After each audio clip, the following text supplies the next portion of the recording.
presentan. RCR presenta a María Alejandra Trujillo en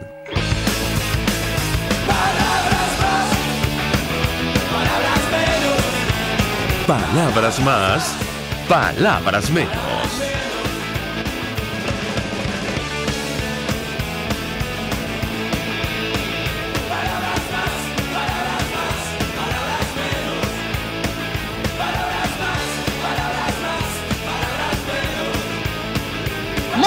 Amigos de Radio Caracas Radio, lo mejor este miércoles 3 de abril del año 2019. Todo el equipo que trabaja para ustedes a partir de esta hora los saluda. En la producción Marilia García, en la redacción Jackson Vargas, en los controles César Arteaga, quien tendrá el inmenso placer de acompañarles, María Alejandra Trujillo. Saben ustedes, se pueden comunicar desde muy temprano a través de la cuenta en Twitter de la radio, @RCR750, seguirnos por el Periscope, por internet, rcr.tv, en señal abierta en Caracas 750M en su dial, en Ciudad Guayana Eléctrica 97.7 FM. Escuchaban ustedes algunos titulares de los diarios de circulación nacional, temas que vamos a debatir la mañana de hoy sin tener competencia constitucional para ello.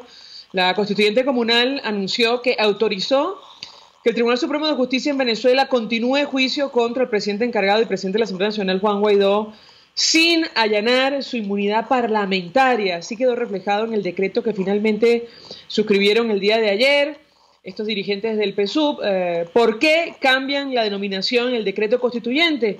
Porque tienen miedo. Esto lo dijo el presidente interino en horas de la noche en respuesta a la acción en su contra. Están planteando un golpe de Estado contra un jefe de Estado reconocido por 60 países. La comunidad internacional debe tener en cuenta esto, dijo en entrevista a CNN. Esto podía venir a agravar el proceso de cambio en Venezuela y va a repercutir en la región. Venezuela sufre una dictadura en este momento, aseguró. Todos sabemos los riesgos de hacer política en el país. El gran llamado es avanzar y continuar en la calle. Son declaraciones de Juan Guaidó en reacción a esta decisión que se esperaba desde la constituyente comunal. La pregunta que nos hacemos es ¿hasta dónde están dispuestos a llegar los que acompañan a Nicolás Maduro? Y hasta dónde lo va a permitir la comunidad internacional. En todo caso, la convocatoria para el día sábado continúa vigente. Y lo que está ocurriendo en nuestro país, al menos estas decisiones, no afectan en nada la crisis en los servicios públicos, la falta de electricidad, agua potable y otros temas. Hoy, en teoría, se inician actividades escolares. Esto preocupa y mucho. De hecho, en la Universidad Central de Venezuela, entendemos, se decidió postergar este inicio porque no estarían dadas las condiciones. Me dice Jackson que tenemos en línea telefónica a la rectora Cecilia Sosa Arocha. Justamente con ella vamos a conversar de esto, rectora de la Universidad Central de Venezuela. 1.000.000 de gracias por atendernos. Muy buenos días. Muy buenos días, María Alejandra. Cecilia García Arocha. Correcto. Dicho esto, rectora, antes de hablar sobre el inicio de las actividades escolares, la profunda crisis que atraviesa nuestro país, yo le pediría una primera reacción de su parte. Ustedes, que han reconocido a Juan Guaidó como presidente interino, en torno a lo que ha ocurrido el día de ayer, esta intención de detenerlo, de enjuiciarlo, incluso pasando por encima de nuestra Constitución. La escuchamos. Sí. En primer lugar, muy agradecida por la oportunidad, y yo creo que yo tengo el deber de informarle a nuestra comunidad universitaria del país que el Consejo Universitario de la UCB, así como prácticamente todos los consejos universitarios de las universidades que nos agrupamos en la Asociación Venezolana de Rectores Universitarios, palabras más, palabras menos, hemos decidido suspender o mantener suspendidas las actividades administrativas y académicas en el caso de la central, inclusive en el día de hoy. ¿Por qué tomamos esa decisión? Porque oímos el informe de las 11 facultades, pero además oímos el informe también de la directora de mantenimiento, el ingeniero Carmen Yegres, y del jefe de mantenimiento y seguridad y vigilancia de la UCB, que es Agustín Chirino.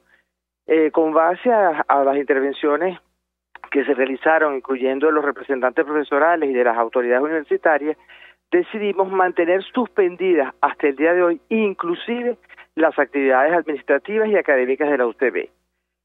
En el día de hoy se realizará el Consejo Universitario Ordinario, cuyo primer punto es justamente evaluar la situación universitaria con base a los mismos informes. Yo puedo decir que el ingeniero Carmen Yegre, director de mantenimiento, dirección adscrita al rectorado, me acaba de informar, tanto el día de ayer como el día de hoy, que ya el suministro eléctrico y el suministro de agua ya llegó a la Universidad Central de Venezuela. Tenemos que evaluar la situación de transporte. Y si el Consejo Universitario hoy, con base a lo que ayer también conversaron los consejos de facultad de las 11 facultades nuestras, y con estos informes decidimos reiniciar actividades en la central, será con una gran flexibilidad, con una gran, conexión con el país, con la participación de los distintos sectores, para que poco a poco vayan incorporándose los diferentes sectores a su actividad universitaria.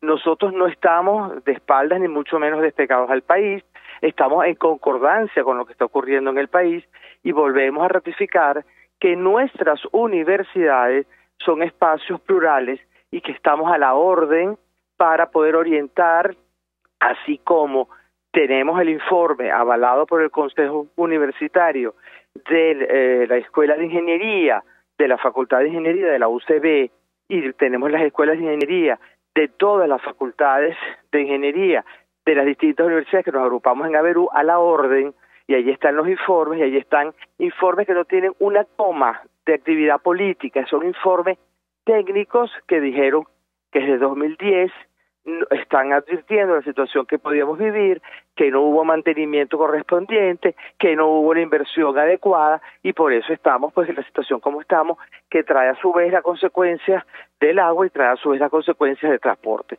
Con todos esos aspectos nosotros evaluaremos el día de hoy, y si decidimos reiniciar actividad en la central, será sujeto a todo lo que está ocurriendo en el país. Con respecto a tu segunda pregunta, sin duda alguna es muy lamentable que un organismo que no tiene un origen, legal, porque no tiene el origen de ser electo por el pueblo venezolano, tome una decisión como la que toma o como la que expresó que iba a tomar en el día de ayer con respecto al presidente de la Asamblea Nacional, en cuyas atribuciones está la de designar presidente encargado en un momento determinado de la República Bolivariana de Venezuela. Yo creo que eso es absolutamente inconveniente. Yo insisto en que la situación del país es extremadamente delicada y los venezolanos lo que queremos es que nos resuelvan los problemas, que tengamos el servicio de luz, el servicio de agua. No es posible que nos alegremos cuando llega la luz o cuando llega el agua a un sector, cuando son servicios básicos que no deben producir alegría en ningún venezolano, sino un servicio. Por ejemplo, en el municipio donde yo vivo tenemos un mes sin agua y el servicio de luz es ininterrumpido, como ha sido en toda Venezuela. Ayer, por ejemplo, en Los Teques no había luz, porque mi secretaria vive allí y permanentemente se comunicó conmigo. Entonces realmente es muy lamentable que se pretenda desviar la atención del malestar que tenemos los venezolanos sin los servicios básicos, sin las medicinas adecuadas, sin la seguridad social, sin la seguridad de país. Esto es un toque de queda. Cuando usted le dice a un centro comercial, posiblemente usted va a trabajar de 8 a 2, o usted le dice a los empleados públicos, ustedes van a trabajar de 8 a 2, o usted le dice a los colegios, vamos a ver si podemos empezar las actividades educativas hoy, o las mismas universidades, decimos, bueno, vamos a ver si podemos empezar las actividades hoy. Es un país paralizado, un país que no tiene educación, que no tiene salud, que no tiene seguridad social, que no tiene servicios básicos, es un país paralizado. Y nosotros como venezolanos le exigimos a los que están al frente de la dirección del país en este momento que asuman su responsabilidad y que le digan la verdad al venezolano. Yo me niego a seguir oyendo una serie de aseveraciones que ponen muy mal, no solamente a los que lo asumen, sino que pretende engañar al venezolano y hacerlo sentir un absoluto ignorante. No, el venezolano puede tener más o menos instrucción, pero no puede ser tratado como un ignorante permanentemente cuando existen medios educativos, centros educativos, universidades, existen facultades, existe un colegio de ingenieros que están diciéndole al país lo que está sucediendo, que están a la orden del país como corresponde, y se siga diciendo, manejando aseveraciones que verdaderamente dan vergüenza mundial y vergüenza y pena ajena. Incluyendo esto de pedir el paredón para el presidente encargado y presidente de la Asamblea Nacional, Juan Guaidó, en el marco del estado de cosas que usted ha descrito y las denuncias que hacía la propia Conferencia Episcopal Venezolana sobre los delitos de lesa humanidad que se están cometiendo hoy día en nuestro país. Si me permite, rectora, tenemos un extracto de la respuesta que daba el presidente interino a esta acción, insistimos, al margen de la Constitución y de las leyes, que busca efectivamente intimidarlo y probablemente detenerlo. Lo escuchamos y yo quisiera su comentario. ¿Cómo no? Por la situación. La cooperación internacional es un hecho. Y no quieren probar tampoco la determinación de la comunidad internacional. Es el régimen que decida cómo quiere salir. Ellos tienen la opción hoy, porque secuestran en este momento. La transición está en marcha. Es el régimen que le pone costo a una salida al conflicto. Es el régimen que le pone costo a avanzar a una solución a la crisis. Ya el pueblo de Venezuela está determinado y nada nos va a detener. Ellos solo ganan un poquito de tiempo que lo pierde el venezolano en horas sin luz, en horas sin agua, en pérdidas humanas. Esa es la verdad. No hay vuelta atrás en este proceso. No hay vuelta atrás cuando ya estamos movilizados y en las calles. No hay vuelta atrás cuando suenan las cacerolas en Miraflores. No hay vuelta atrás cuando el centro de Caracas está protestando por falta de agua y energía eléctrica. No hay vuelta atrás cuando no pueden detener un corazón decidido a avanzar. Rectora, su comentario. Cuando oí y vi por las redes sociales la actuación o las intervenciones de algunas personas en la constituyente, en ese, digamos, reunión que es desconocido por su poder originario, como lo dijimos anteriormente, por la mayoría de los venezolanos, realmente sentí vergüenza. Porque un grupo de venezolanos que se pare a aplaudir y solicite paredón para un venezolano, ese es el diálogo que ellos solicitan. Por otro lado, realmente da vergüenza. Yo sentí lo que se dice pena ajena.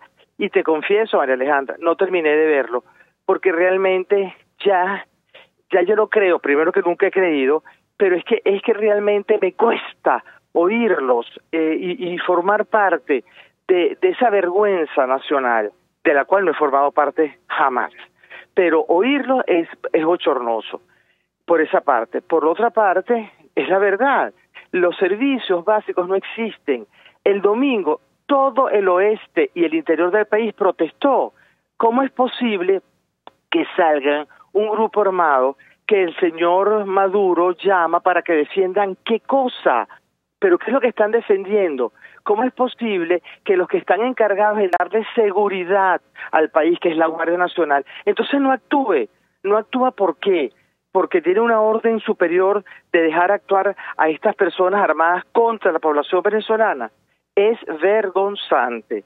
Realmente yo no lo puedo compartir como mujer, como venezolana, y por supuesto estoy totalmente de acuerdo a la intervención y al escrito de la Conferencia Episcopal Venezolana. Es más, el Consejo Universitario de la UCB el día de hoy se va a pronunciar y vamos a hacer una referencia a lo que es la protesta, y una protesta si es pacífica, si es una protesta como lo vimos todos los venezolanos, las personas protestando, molestas, claro que tienen que estar molestas, si hay sitios en los cuales la luz se ha ido durante años.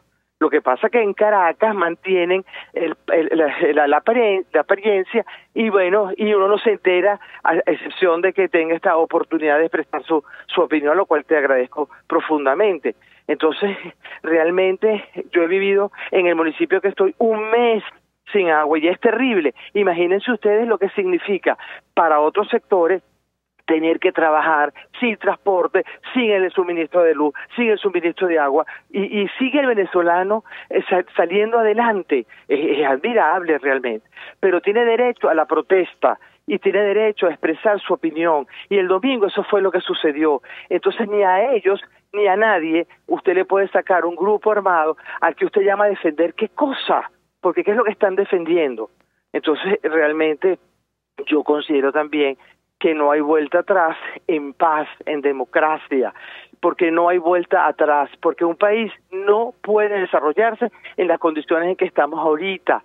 Tenemos prácticamente un mes, eso ocurrió el 8 de marzo, fue el apagón, digamos, terrible en el país. 8 de marzo me acuerdo porque fue el Día Internacional de la Mujer, y de ahí en adelante esto ha sido realmente desastroso.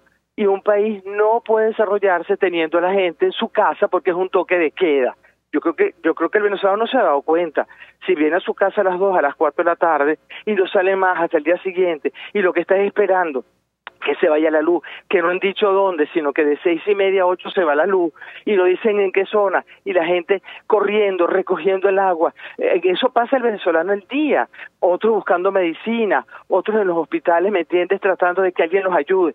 Es realmente un país que no está ni siquiera en vías de desarrollo, y que yo creo que el venezolano ya no lo engaña más nadie, ya no le brinda la esperanza a ese sector, y por supuesto quiere cambios, queremos cambios en democracia y queremos realmente vivir en paz. Como se lo dijo uno de los rectores a la comisión, que valga la redundancia, la comisión que defiende los derechos humanos, que a petición de ellos se reunió con las rectoras y los rectores de las universidades que nos agrupamos, la Asociación Venezolana de Rectores Universitarios, y esta rectora le dijo: lo que queremos es vivir en paz. Y una joven que representa los derechos humanos de la Universidad Católica Andrés Bello, que estaba presente, que tuvo una intervención que logró el aplauso de la coordinadora de la comisión, porque nosotros los universitarios estamos acostumbrados a eso, pero tuvimos una actitud absolutamente apegada a la normativa que ellos nos establecieron desde el principio que nos contactaron. Y realmente fue increíble la intervención de la joven cuando dijo: yo lo que quiero es que ustedes sepan que yo quiero vivir como vivieron ustedes en algún momento en la vida.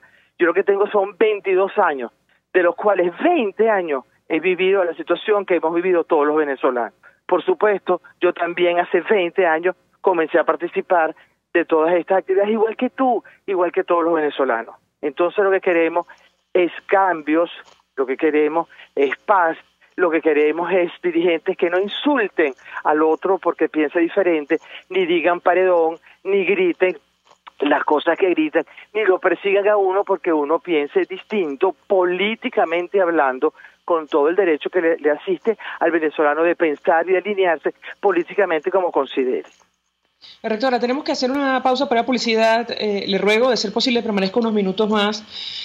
Por cierto, gusto. Con relación a este tema de los colectivos, ayer el monseñor Mario Moronta, en nombre de la Conferencia Episcopal, condenaba el llamado irresponsable e ilegal a estos grupos paramilitares para reprimir a la gente que reclama legalmente sus derechos fundamentales. De hecho, la conferencia hablaba de estos delitos de lesa humanidad que se están cometiendo en Venezuela y hacía un llamado a la Fuerza Armada Nacional a cumplir con sus funciones. Yo no sé si el comunicado, el llamado que van a hacer desde el Consejo Universitario va en esa línea, pero me gustaría seguir esta conversación, rectora, pero al regreso de la pausa ya venimos con más. Usted escucha Palabras Más, Palabras Menos en RCR 750 AM. Puedes seguirnos en nuestras redes sociales. En Twitter, @RCR750, la radio que se ve. Colegas ingenieros, arquitectos y profesionales afines, el CIB a lo largo de sus 157 años de existencia siempre ha estado del lado correcto de la historia, defendiendo fervientemente la democracia, el profesionalismo y el desarrollo integral de nuestra querida y amada Venezuela. Y aunque pensemos que la oscuridad nunca se termina, amanece, siempre amanece, porque Dios puede más, siempre puede más. Las lesiones articulares o musculares son más frecuentes de lo que piensas. La Unidad de Cirugía Articular y Medicina Deportiva, Haroldo Macareño y Guillermo Rangel, cuenta con el mejor equipo de traumatólogos reconocidos por la Sociedad Norteamericana de Artroscopia. Ubícalos en la Policlínica Metropolitana o al 0414-305-8176. Superar tu lesión es nuestro compromiso. Mensaje del ingeniero Kenick Navarro, presidente del FONPRES CIB. Apreciado colega ingeniero, arquitecto y afín, el Fondo de Previsión Social del Colegio de Ingenieros de Venezuela, FONPRES CIB, diseñó para la protección de tu salud el Sistema Integral de Previsión Social. El mismo tiene a tu disposición beneficios de la solvencia, asistencia primaria de salud, el plan de salud con coberturas de acceso VIP, todos estos planes pensando en la protección de tu familia. Para mayor información visita fonprescib.net.be. Colegio de Ingenieros de Venezuela, construyendo futuro. Pluralidad contigo. Respeto contigo. Responsabilidad contigo. Libertad contigo. Estamos contigo y punto. De lunes a viernes a la 1 de la tarde. Contigo. Solo por RCR 750 AM. Porque lo bueno une. Todos las piensan, todos las escuchan y María Alejandra Trujillo te las dice. Palabras más, palabras menos. Continuamos, amigos, palabras más, palabras menos. Nos acompaña la rectora de la Universidad Central de Venezuela, Cecilia García Arocha. Ella nos decía que hoy el Consejo Universitario va a emitir un pronunciamiento en relación a lo que está ocurriendo en nuestro país. Las clases hoy, nos decía al menos, están suspendidas en la Universidad Central, están evaluando si finalmente tienen las condiciones para dictar clases en las instalaciones, producto de la falta de luz, agua potable. Y yo dejaba una inquietud, rectora, acerca de los grupos armados, el papel de la Fuerza Armada. La Conferencia Episcopal expresaba preocupación por la situación que han creado los apagones. Esto agrava la crisis de suministro de conservación de alimentos y medicinas. Incluso hablaban de una amenaza creíble, producto de falta de agua potable, de una crisis sanitaria de carácter catastrófico. El cardenal Jorge Urosa Sabino ha dicho: Venezuela es un desastre, usted, Maduro, debe irse. ¿En qué línea va a ir este pronunciamiento de la Universidad Central del Consejo Universitario? La escuchamos. Sí, el Consejo Universitario emitirá de nuevo, una vez más, un comunicado en el cual no solamente hace referencia, como tú bien lo has expresado, a la situación del país en cuanto a la falta del suministro eléctrico, el problema del agua. Hemos visto en toda la zona de Venezuela cómo la gente realmente está de manera desaforada buscando un líquido tan preciado como es el agua. Y además nos preocupa notablemente que esa agua se ingiera, o inclusive esas mismas aguas que no tienen las características de estar curadas, preventivas, en fin, la palabra adecuada lo usarán los técnicos, pero para usarla en la higiene personal es realmente dramático, Y yo no dudo que exista mañana o pasado una situación en los hogares venezolanos mucho más grave de la que estamos viviendo ahorita los venezolanos, que no hay derecho a vivir esa crisis, sin hablar de las medicinas, sin hablar de todo lo que hemos hablado, del salario, en el caso del país, de la universidad, en fin. Pero llamar a un grupo armado para que reprima y defienda, vuelvo y repito, no sé qué, es realmente no solamente preocupante, es que lo tenemos que negar de plano.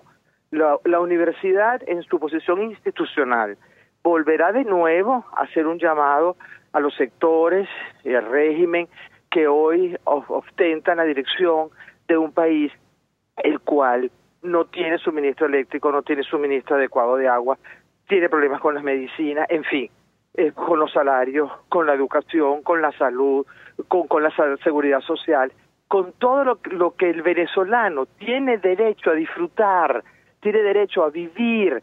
No es posible que gente, después de cierta edad, que entre la tercera edad, me diga: a mí, yo tengo ganas de irme porque tengo a todos mis hijos afuera. Y los iban a visitar, lo cual también es importante hablar de la diáspora que hay en el país. y que hay en todos los sectores, inclusive en los empleados públicos, en las universidades públicas, los estudiantes, etcétera. Pero llamar ya a un grupo armado que se enfrente con el pueblo venezolano que está protestando porque estamos cansados de vivir en esta crisis, de levantarnos y sentirnos asfixiados, de levantarnos y sentir que no podemos más. ¿Por qué? ¿Por qué nos van a someter a esto? ¿Por qué nos van a quitar la esperanza de vernos cambios?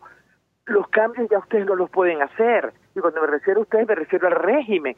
Son 20 años en los cuales este país frondoso, hermoso, bonito, se vino en menos. Esa es la verdad. Esa es la verdad. Entonces, por supuesto, el Consejo Universitario, de manera muy institucional, como siempre lo ha hecho, tiene que hacer un llamado y una posición muy firme en contra de involucrar a grupos armados contra la represión. Y las Fuerzas Armadas, yo no les hago un llamado, yo les exijo como venezolana que defiendan al país. No es posible que en los ojos de uno lo ha visto. Yo he ido a la Asamblea Nacional porque he sido invitada por A, por B, por C. He ido muy poco realmente. ¿Y por qué voy poco? ¿Y por qué he ido muy poco? ¿Y por qué no me gusta ir? Porque justamente veo grupos, ahora serán armados, pero grupos que insultaban a la gente que íbamos a la Asamblea Nacional a defender nuestros derechos, a presentar un presupuesto universitario como corresponde además. Entonces no es posible que la Guardia Nacional uno la ve con sencillamente cómplice de lo que está ocurriendo. No, nosotros no queremos más muerte. Nosotros no queremos enfrentar a la Guardia Nacional con estos grupos armados. Lo que queremos es que las personas que están diciendo o ejerciendo un cargo de gobierno, que dicen que son gobierno, asuman su responsabilidad. No hagan estos llamados y sencillamente le exijan a la Guardia Nacional que respeten la protesta, que protejan al venezolano y que le permitan al venezolano no desviarse de la atención, porque pareciera que toman las decisiones para desviarnos de la atención. Lo que hicieron ayer no va a desviar la atención del malestar que tenemos los venezolanos frente a lo que estamos viviendo, porque no hay derecho de ir a un trabajo apurado, no hay derecho de ir a un trabajo sin las condiciones mínimas, no hay derecho de ir y movilizarse con respecto a las cosas que tenemos que hacer los venezolanos hasta las 2 de la tarde. Es un toque de queda, el cual no nos hemos dado cuenta los venezolanos, pero lo estamos viviendo. Someter a los centros comerciales, porque existe una crisis de luz hasta las 2 de la tarde. ¿Quiénes son los responsables? Van a seguir con discursos que no comparte el venezolano. Y que además, yo el 8 de marzo fui entrevistada por el Día Internacional de la Mujer y empezaron a pasarme un video de una persona que estaba en un hospital y lo que quería era el agua y para poder hacer la diálisis a su hijo. Y dijo, no tengo ningún pronunciamiento, ni con unos ni con otros, lo que quiero es la salud de mi hijo. Y eso es muy importante oírlo, y eso es muy importante que se sepa. No queremos más realmente una diatriba política, queremos que existan los cambios y que esos cambios traigan como beneficio la ruta correcta de una Venezuela que vivimos muchos y que queremos mejorar. No queremos volver al pasado, no, de eso no se trata. Queremos seguir adelante con buenas políticas, con personas preparadas, con personas que digan realmente lo que está ocurriendo y cuál es la solución, pero digan la verdad. Si la solución es en 30 días, en 6 años, digan la verdad para que el venezolano sepa a qué atenerse. Bien, gracias a la rectora Cecilia García Arocha por atendernos, acompañarnos. Rectora de la Universidad Central de Venezuela, expresando opinión y análisis acerca de lo que ha ocurrido en las últimas horas, estas amenazas ciertas contra el presidente encargado Juan Guaidó, incluso al margen de la Constitución, un proceso absolutamente irregular, una decisión asumida ayer por la constituyente comunal en esa línea, y la situación de esta casa de estudios. Hoy, en teoría, se inician las clases, o se reinician las clases otra vez. Me parece que en marzo solo hubo 6 días de clases, con el impacto que eso tiene. Para analizar esta situación, saludamos en la línea telefónica a Olga Ramos, le agradecemos haber permanecido allí. Ella forma parte del observatorio, es coordinadora del Observatorio Educativo de Venezuela. Gracias por atendernos, buenos días. Buenos días a los oyentes. Pues mucho interés de conocer su opinión acerca de este tema.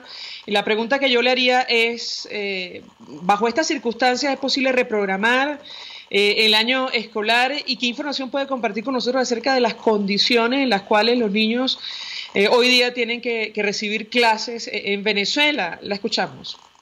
Bueno, mira, lo primero es que ayer el ministro hizo un anuncio y el anuncio fue recogido en una nota de prensa.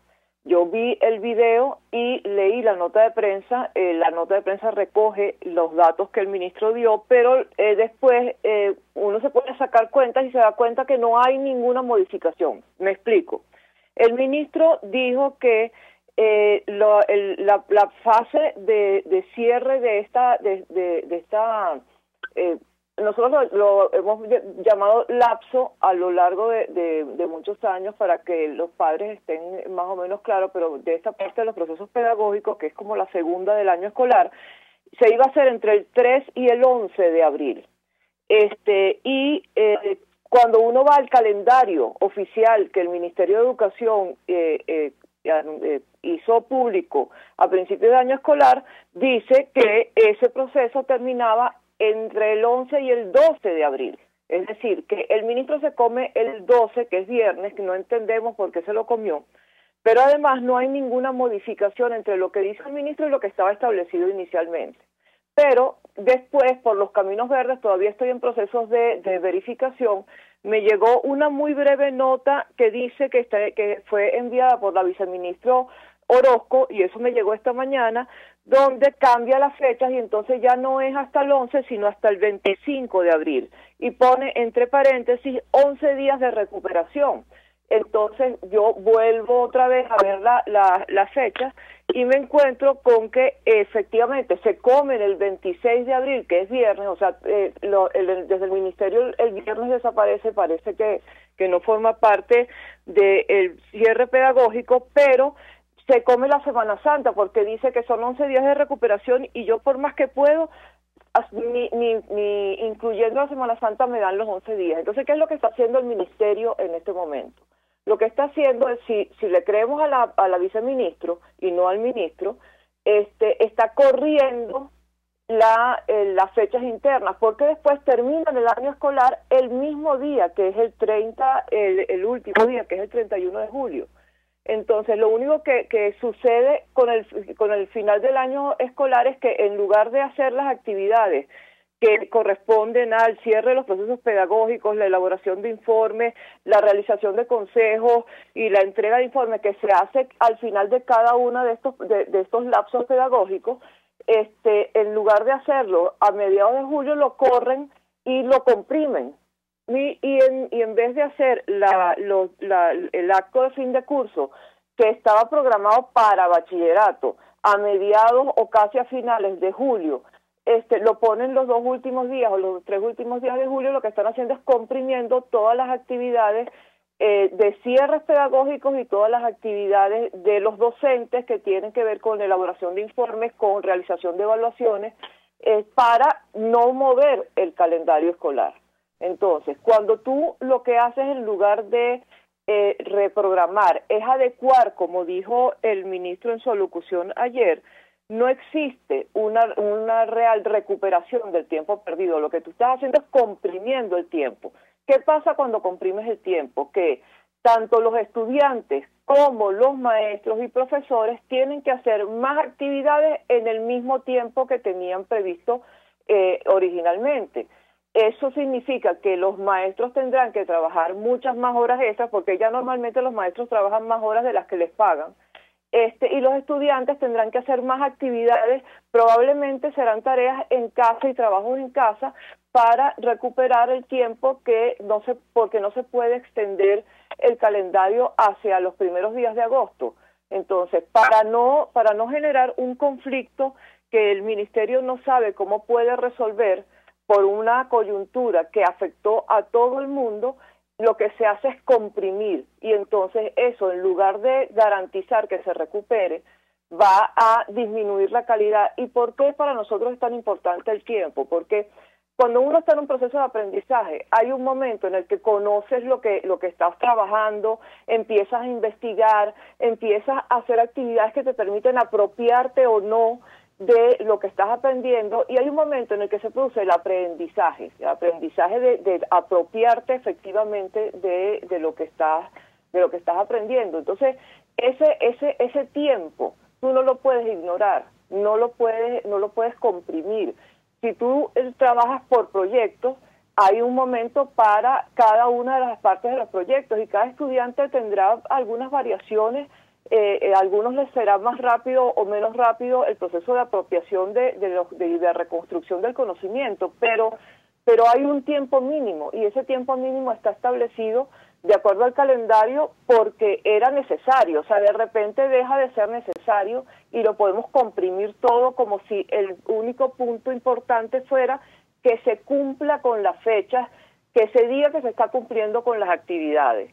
¿Y cómo sabemos nosotros, por ejemplo, después de todo lo que pasaron los estudiantes en estos días y los maestros también por el proceso de apagones, el estrés emocional, los traumas psicológicos, la situación que no les permite concentrarse? No se resuelve ni la mitad de los problemas, lo único que se hace es que se recupera parcialmente la luz porque se entra en un programa de racionamiento. A mí lo de la administración de cargas me parece un eufemismo, pero se entra en un proceso de racionamiento como tal. Entonces no se ha terminado de resolver ni siquiera el problema eléctrico, y con esa situación de estrés tú vas a reiniciar, y obviamente ni el estudiante ni el profesor están en condiciones de hacer todo el proceso de forma natural, con la tranquilidad y la normalidad.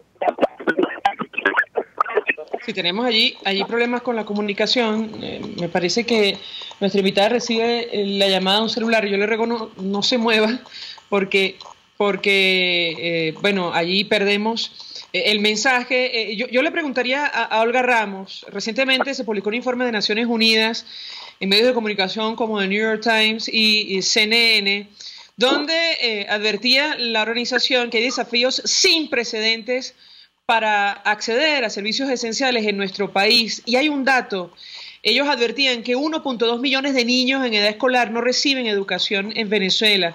Muchas familias no pueden pagar transporte para los niños o pagar por el calzado y la ropa, y a esto hay que sumar ahora la falta de electricidad, agua potable y alimentos. Yo quisiera su comentario y su reacción ante esta información cierta que maneja puertas adentro la ONU sobre nuestro país. La escuchamos. Sí, mira, no sé qué es lo que puede estar pasando con la señal porque no me he movido, entonces puede ser que haya un problema de la señal, que eso nos extraño en estos días, ¿no?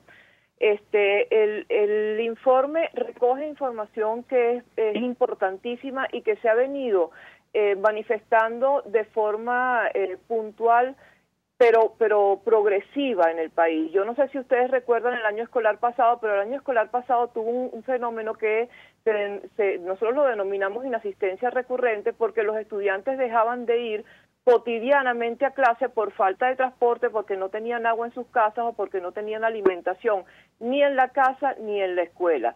Ese proceso se fue agravando, y ahora, además de eso, se perdió mucho tiempo por el tema de los apagones, pero durante todo el tiempo que ese proceso se ha venido agravando, las consecuencias han sido muchachos que faltan periódicamente o recurrentemente a clases, y muchachos que se salen del sistema educativo porque necesitan acompañar a sus familias a buscar agua, a buscar alimentos, o porque necesitan trabajar. Entonces, la cantidad de niños que hay fuera del sistema educativo es grande, pero además también hay un problema de los niños que no abandonan la escuela, pero no están recibiendo la formación que deberían porque no pueden ir cotidianamente a las escuelas. Y esa cantidad de niños es mucho mayor que la que ha abandonado. Ahí tenemos un problema fundamental, porque nosotros propusimos a principios del año escolar que se hiciera una evaluación para ver qué tanto se había logrado efectivamente de lo que se tenía que aprender el año pasado, y no se ha hecho esa evaluación, y entonces eso ha empeorado, y lo que estamos haciendo es que tenemos un gran grupo de niños fuera del sistema y un gran grupo de niños dentro del sistema que no están aprendiendo lo que se debería aprender, y a eso a nadie le importa. Me refiero a nadie, me refiero a quienes están ahora en el Ministerio de Educación y que deberían estar pendientes de que efectivamente se logren los aprendizajes. ¿Cómo hacer para recuperar a esos muchachos, a los que están fuera del sistema y nivelarlos y lograr que lo que perdieron de aprendizaje por estar fuera del sistema lo puedan lograr en un tiempo razonable y puedan recuperar su vida educativa. Ese es un reto importantísimo que tenemos en el país, y cómo hacer para evaluar a los que están dentro del sistema y los estamos estafando porque les damos certificación de aprendizaje a pesar de que no han logrado los aprendizajes por culpa del sistema, no por culpa de ellos. Por cierto, no es responsabilidad de los estudiantes, sino es el sistema que no ha sabido ni identificar las fallas ni abordarlas para resolverlas. O sea, ¿cómo vamos a hacer para que esos muchachos recuperen y se restaure el derecho a la educación como debe ser? Porque el derecho a la educación exige que sea educación de calidad para todos y sin ningún tipo de discriminación. Y cuando uno ve que hay zonas donde los niños no tienen escuelas porque cierran, por ejemplo, como sucede en el Zulia, porque cierran con frecuencia por los apagones o por falta de agua, digo el Zulia porque es uno de los casos más graves, porque eso sucede en todo el país, o hay zonas donde los niños no pueden ir a la escuela porque no tienen transporte. Eso es una forma de discriminación. Tú no estás haciendo todos los esfuerzos como Estado para garantizar que nadie se quede por fuera de la escuela, sino que estás permitiendo que en algunos casos las cosas funcionen bien y en otros casos no importa cómo funcionen, lo importante es darles una certificación. Allí tenemos un problema muy grave. Dudo que hoy día alguna cosa funcione bien, y esto lo digo a título personal en nuestro país, lamentablemente, pero entiendo lo que quiere decir Olga Ramos, coordinadora del Observatorio Educativo de Venezuela, sobre el tema que nos ocupa. 1.000.000 de gracias por atendernos, acompañarnos. No por nada, el arzobispo emérito de Caracas, cardenal Jorge Urosa Sabino, decía, Venezuela es un verdadero desastre, haciendo referencia a las fallas eléctricas, y le decía directamente a Nicolás Maduro, usted debe irse. Vamos a la pausa, al regreso venimos con más. Estás escuchando Palabras Más, Palabras Menos, por RCR 750 AM. Puedes seguir nuestra programación a través de rcr.tv, la radio que se ve. El siguiente espacio educativo está dirigido a niños, niñas y adolescentes. RCR presenta Todo se puede, una producción nacional independiente de Mayra Prado, certificado número 16923. El cambio es acción. Muévete por tu salud. No tienes excusa. Tú puedes. Amores que matan. Niños sobreprotegidos. El nené está sudando, pero le pongo gorro y guantes. El niño ya camina, pero lo mantenemos cargado en brazos o en coche la mayor parte del tiempo. Evitamos a toda costa que explore su ambiente porque se puede caer, puede lastimarse. Ya el niño tiene dientes para masticar, pero continuamos dándole sopitas para que no se canse masticando. Ya es capaz de vestirse, comer, asearse por sí solo y nos empeñamos en continuar vistiéndolo, dándole la comida y aseándolo nosotros. Permitimos que duerma en nuestra cama porque pobrecito, le da miedo la noche. Le llenamos el cuarto de todo cuanto sale en la televisión, sin tomar en cuenta si realmente el niño lo necesita o no. Terminamos haciéndole los trabajos y las tareas que le mandan en el colegio. En fin, decidimos y controlamos absolutamente todo lo relacionado con la vida de nuestros hijos, obviando sus opiniones, intereses, capacidades y deseos, porque pobrecito, él no sabe. ¿Sigo? Mejor no. Para la licenciada Irene Blanco de Velázquez, directora de unainfanciafeliz.com, actuamos con sobreprotección cuando le damos a nuestros hijos más de lo que ellos necesitan o cuando le damos lo que no nos están pidiendo. Al sobreproteger, no enseñamos a nuestros hijos a ser independientes porque necesitamos hacernos indispensables en sus vidas. Cuando actuamos de este modo equivocado, invitamos al niño a sentir confusión, inadecuación, minusvalía, inseguridad, baja estima, dependencia, temor, ya que el mensaje inconsciente que le grabamos al sobreprotegerlos es: no puedes valerte por ti mismo, no sabes hacer las cosas bien, me necesitas a mí para todo, yo sí soy capaz, yo sí puedo resolver tus problemas, Tú no eres capaz, no eres inteligente, no eres creativo, dependes siempre de mí, no me superes. Dejar que se enfrente a las dificultades, adaptarse a un entorno que cambia constantemente y a desarrollar sus habilidades por sí solo, favorecer que aprenda a pensar, a asumir nuevos retos, a tomar la iniciativa y adoptar sus primeras decisiones, no darle todo lo que pida o lo que tú como madre o padre crees que necesita, mostrarle el valor del esfuerzo y las enseñanzas que encierran las dificultades y la frustración son algunas de las cosas que podemos hacer para transformar el amor que le damos a nuestros hijos en independencia, seguridad y libertad. Yo también lo haré. Todo se puede. RCR presentó Todo se puede con Mayra Prado. Síguela por Twitter, @todosepuedenet. Una producción nacional independiente de Mayra Prado, certificado número 16923. Mensaje del ingeniero Ramón López, vicepresidente del Colegio de Ingenieros de Venezuela. Apreciado colega ingeniero, arquitecto y profesional afín, el sistema de salud venezolano no presta la atención requerida y la altísima inflación encarece notoriamente este servicio. Es por ello que el Fondo de Previsión Social del CIP te ofrece un servicio de salud seguro, confiable y accesible, con amplia cobertura. Para mayor información visita el portal www.cib.net.be. Colegio de Ingenieros de Venezuela, construyendo futuro.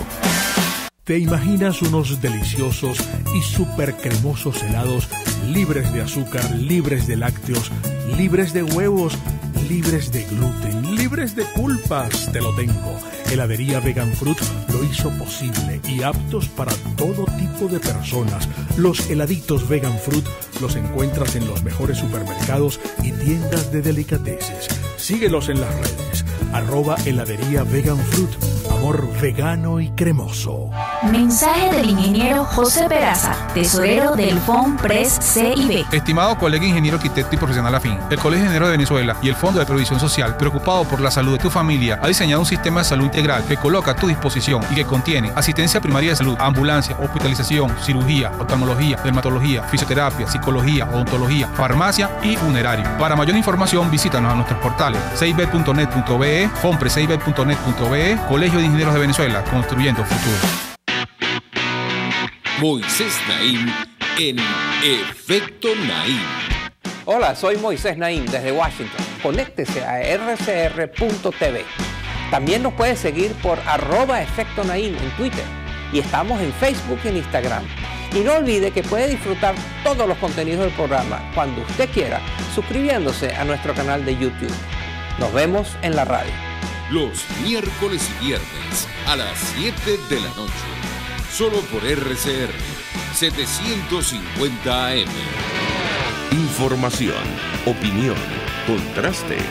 María Alejandra Trujillo está en Palabras Más, Palabras Menos. Continuamos, amigos, palabras más, palabras menos. Saludamos a la diputada Mariela Magallanes, diputada por Aragua de la Causa R. Gracias por atendernos. Buenos días. Buenos días, María Alejandra. Pues mucho interés, diputada, de conocer lo que le ocurrió ayer. Usted describía hace 8 horas que ya estaba en su casa gracias al apoyo y la solidaridad de su familia, de los venezolanos, de los diputados, de los compañeros de su partido, de su organización. ¿Qué puede comentarnos? Ocurrió este incidente en momentos en los cuales la constituyente comunal amenazaba con procesar al presidente encargado Juan Guaidó, todo esto al margen de la Constitución. La escuchamos. Sí, bueno, lo sucedió ayer un abuso más, tanto para la Asamblea Nacional, para el presidente encargado Juan Guaidó, que estamos trabajando desde el Parlamento en la Operación Libertad para salir de verdad de esta tiranía. Ayer me dirigía a la ciudad de Qatar, que íbamos a participar en la reunión, en la 140 reunión de la Unión Interparlamentaria Mundial, y cuando estuve en migración, el funcionario de la misma me dijo que mi pasaporte aparecía anulado y que tenía que haber una revisión, que tenía que esperar en un pasillito para ver en qué me decía un supervisor, al cual le retiré mi pasaporte y le dije que bueno, que si ya mi pasaporte estaba anulado, yo me quería retirar del aeropuerto porque no podía estar allí, era tarde y quería retirarme a mi casa porque estaba sola y se hacía oscuro. No me dejaron salir con la única condición de que les devolviera el pasaporte, porque la orden era retirar el pasaporte bajo la excusa de que aparecía anulado en el sistema. Y desde aquí también denuncio que pude ver que estaba la lista de toda la delegación que va a participar en la Unión Interparlamentaria, que ellos consideraban que iban a salir por Maiquetía. En la mañana le sucedió igual al diputado Oscar Ronderos, y eso lo catalogo no solamente como la violación a nuestra inmunidad parlamentaria, sino a las patadas de ahogado que sigue dando el régimen ante la situación de acorralamiento y de persecución a la cual ellos están sometidos, porque ellos sí están acorralados, pero quieren pagar esto con los diputados de la Asamblea Nacional y con el pueblo de Venezuela, que de verdad está pasando las penurias de los apagones y de la falta del vital líquido como es el agua, y que no quieren entender que están agotados y que los venezolanos estamos todos, sin excepción, decididos a rescatar el país, al cese de la usurpación y a conquistar la libertad de Venezuela. Diputada, ayer el presidente encargado decía la transición comenzó, esto no se va a detener, sin embargo existe una amenaza cierta en su contra. Yo quisiera su comentario y cuál es la estrategia desde el Parlamento venezolano si esto llega a concretarse. La escuchamos. Sí, la amenaza y cualquier cosa puede pasar. Nosotros lo vivimos todos los días. Aquí todo el mundo arriesga. Nadie arriesga más que otro, todos estamos a la merced de la inseguridad, a la merced de la tiranía, y por supuesto la estrategia la ha estado clara y la ha dicho nuestro presidente Juan Guaidó: movilización, articulación, organización, operación libertad. Y por supuesto su vida inclusive está en peligro ante la amenaza de ayer de la espuria ANC. Y ante esta amenaza, alertos todos a la comunidad internacional y al pueblo venezolano unido, organizado y articulado, y a salir a protestar, a salir a la calle para poder seguir alzando la voz y alertando al mundo entero que esta tiranía nos tiene secuestrados, no quiere dejar el poder porque simplemente no le interesa entregarlo, pero prefiere a su vez tener a un país entero secuestrado, apagado, ante la penuria de no tener los servicios públicos, de no trabajar, de no ir al colegio, y eso es un gran motivo para nosotros no dejar de tener la lucha firme ante esta situación. Si es una transición, esto es irreversible. Lo que no podemos es permitir que estos tiranos nos desmovilicen, y nosotros para ello, la organización es muy importante y esa ruta ha sido clara, precisa, concisa para nosotros seguir visualizando esta tragedia. El sábado hay una movilización. No podemos dejar de quedarnos en nuestras calles, en nuestras casas. Nosotros tenemos que seguir en esa ruta, y esa es precisamente la que tenemos que cumplir: disciplina, organización y articulación. Gracias, diputada Mariela Magallanes, por atendernos, acompañarnos. Diputada de la Asamblea Nacional por Aragua, dirigente de la causa R. Ayer la retuvieron, ya escuchaban ustedes, le quitaron su pasaporte, le impidieron la salida del país. Reaccionando a lo que ha ocurrido en las últimas horas, nosotros nos despedimos. Lo hacemos a nombre de G. Benestares en la Dirección General de la Estación, en la gerencia de producción Willy Arcaya, en la producción Marilia García, en la redacción Jackson Vargas, en los controles César Arteaga, quien tuvo el placer de acompañarles, María Alejandra Trujillo. Bueno, los dejamos por todos los medios. El Colegio de Ingenieros de Venezuela y el Fondo de Previsión Social del Colegio de Ingenieros de Venezuela presentaron. RCR presentó Palabras Más, Palabras Menos. RCR 750 AM.